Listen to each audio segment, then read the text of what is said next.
If you have a 1990 through a 1996 Nissan 300ZX manual from the US, you might run into this issue right here. It's very annoying. Look at this play.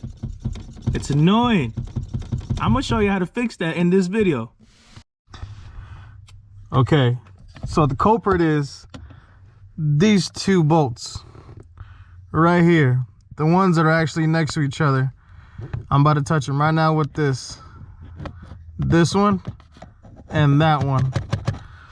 So what you got to do is loosen those up and then screw these connectors down tighter so you can actually close the gap between the threading, so your clutch pedal can actually lose this huge play, man. It's very annoying.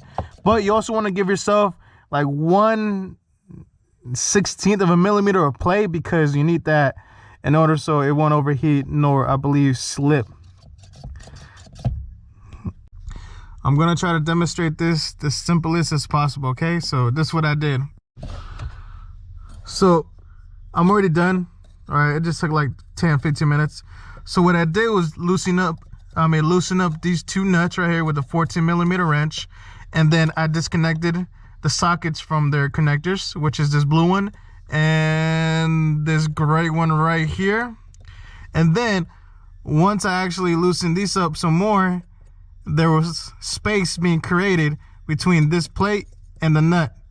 And then once I got that space that I wanted and felt comfortable with, I started actually rotating these sockets to close in the gap.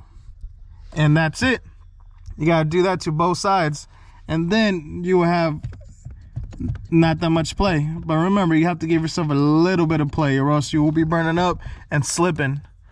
All right, also do not forget to tighten up these nuts once you're done.